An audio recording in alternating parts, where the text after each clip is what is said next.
A Boeing, maior montadora de aviões do mundo, é bom exemplo do fornecimento em rede planetária. O modelo 777 recebe componentes de 322 fornecedores em 38 países. E suas 3 milhões de peças, do rebite à turbina, são fabricados por 1.700 intermediários em 37 nações. De onde prosseguem para Everett, onde a Boeing tem o maior edifício industrial do mundo. Na montagem final, a Austrália fornece os lemes de direção e profundidade. O Canadá, a parte posterior das asas. O Reino Unido, os computadores primários de voo. O Japão, os lavatórios. E a Embraer do Brasil, uma peça do leme vertical. As grandes empresas são esse centro frouxo do mundo e que, escapando ao controle dos estados e que, se distanciando de uma relação mais obrigatória com os territórios, acaba por lhes permitir uma ação sem responsabilidade. As grandes empresas não têm responsabilidade social, não têm responsabilidade moral, sobretudo, e é por isso que desorganizam os territórios, tanto socialmente como moralmente. O filme Corporation, dos cineastas canadenses Mark Akbar, Jennifer Abbott e Joel Beckham, denuncia a exploração de mão de obra no terceiro mundo. Trata-se de uma divisão internacional de trabalho injusta e desigual. Distribuição de mais pobreza para os pobres e concentração de mais riqueza para os ricos. A Nike transferiu sua produção industrial para países onde não há limites para a exploração de mão de obra. Contabiliza o tempo de trabalho de seus funcionários em frações de segundo. Assim, mascara os verdadeiros valores dos salários pagos. O diretor do Comitê Nacional do Trabalho norte-americano, Charles Kenahan, denuncia a divisão do trabalho na globalização, que distribui migalhas mundo afora enquanto elimina empregos nos Estados Unidos. To make this stuff concrete as possible, we purchase all of the products from the factories that we're talking about. This shirt sells for $14.99, and the women who made the shirt got paid 3 cents. Liz Claiborne jackets made in El Salvador. The jackets are $178, and the workers were paid 74 cents for every jacket they made. Alpine car stereos, 31 cents an hour. De fato, para a grande maioria da humanidade, a globalização está se impondo como fábrica de perversidades. O desemprego crescente torna-se crônico. A pobreza aumenta e as classes médias perdem em qualidade de vida. O salário médio tende a baixar. A fome e o desabrigo se generalizam em todos os continentes. A fila na Marquês de Sapucaí, no Rio de Janeiro, não é para assistir a nenhum desfile de escola de samba, mas simplesmente para conquistar uma vaga para a gari da empresa pública de coleta de lixo da cidade. A abertura dos portões revela a angústia dos que lutam por um emprego estável e seguro nesta globalização, onde os de baixo, a cada dia que passa, trabalham mais com menos direitos.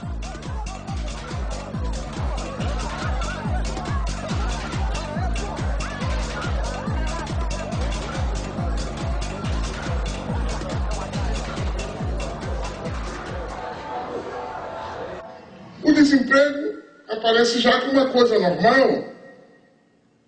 Os arautos da globalização e o aparente Estado explicam que o desemprego é uma condição para chegarmos a mais globalização. Por conseguinte, soframos.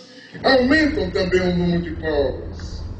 Há mais 600 milhões de pobres hoje do que em 1960. 1,5 bilhão de pessoas ganham menos de $1 por dia. E diante disso, a pobreza é tratada com naturalidade. Alô, amigo, alô, chefia. Seu futuro não pode ser decidido a revelia. Lembra daquele tempo em que seu salário ainda valia mais ou menos 50 anos, eu diria. Alô, amigo, alô, chefia. Seu futuro não pode ser decidido a revelia. Se o presente é omisso, aí fica difícil. Tem que botar a mão na massa, dar um jeito nisso.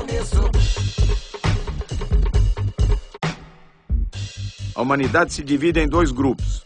O grupo dos que não comem e o grupo dos que não dormem, com receio da revolta dos que não comem. Josué de Castro, em Geopolítica da Fome. A gente descobriu uma coisa importante, que a gente produz muito mais comida do que pode comer. E tanto que na Europa, a comunidade europeia dá prêmio a quem deixa de produzir comida.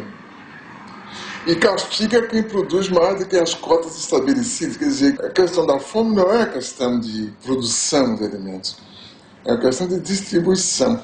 Isso a gente viu quando de certas epidemias de fome na África e na Ásia, os Estados Unidos se recusando a dar ajuda alimentar se certas condições políticas não fossem preenchidas. No caso do próprio Brasil, se há uma parte da população que não come corretamente, isso é culpa unicamente da forma como nós organizamos a sociedade. Não é que não haja alimento, não é que não se possa distribuir os alimentos.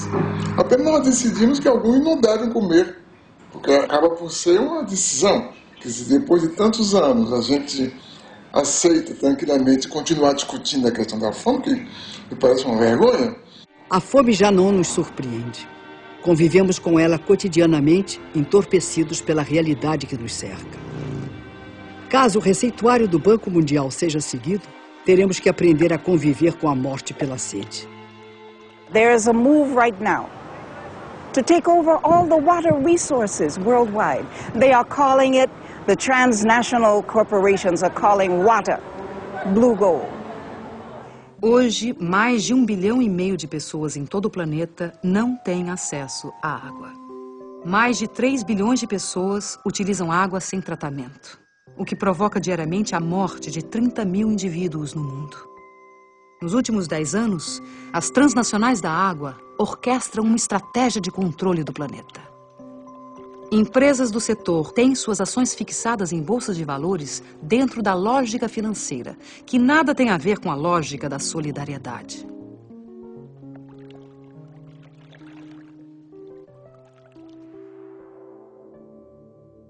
Em março de 2003, aconteceu o 3º Fórum Mundial da Água, em Kyoto, no Japão. Na pauta da discussão estava o tema da privatização dos recursos hídricos. Na mesa, os presidentes de multinacionais da água, ministros de relações exteriores, representantes do movimento popular e o diretor administrativo do Banco Mundial, Peter Voigt. The political question really is who owns water and who gets to control water. Here you're going to hear, or you are hearing, two very, very different visions of a future for water. On one side are those who see water as an economic good, to put water on the open market for sale to the highest bidder. On the other hand, you're going to hear the voice of a growing civil society movement who has a vision of water as a part of the global commons and treated as a public trust for all time by governments everywhere. At what point does a corporation not understand that we do not want you there, and when will you leave? मैं समझता हूं कि अब पूरी दुनिया में ये बात सिद्ध हो गई कि ये डिसेंट्रलाइज्ड वाटर मैनेजमेंट से सारे देश को दुनिया को पानी के लिए बचाया जा सकता है. Oscar Oliveira, o líder da rebelião em Cochabamba, na Bolívia, lança seu grito de advertência em Kyoto. Hace 3 años, después de 5 meses, más de medio millón de personas expulsaron a transnacional Bechtel porque quiso imponer un contrato de privatización totalmente al margen de la voluntad de la población. Varias de las transnacionales que están acá muchas veces manchan nuestra agua con sangre de los ciudadanos. No manchen más sus manos com sangre. Contra todas as evidências da injustiça, o representante do Banco Mundial insiste na política de privatização. Somebody has to pay for water, ladies and gentlemen. And I think we have come up with some practical choices. We haven't covered everything, as some of the speakers said. But in order to come up with the investments which are needed for the poor, and I agree 100% that we have to find ways of serving the poor in a way that they can afford the water. o tom ameaçador do discurso é contestado pelos representantes dos movimentos populares do mundo inteiro.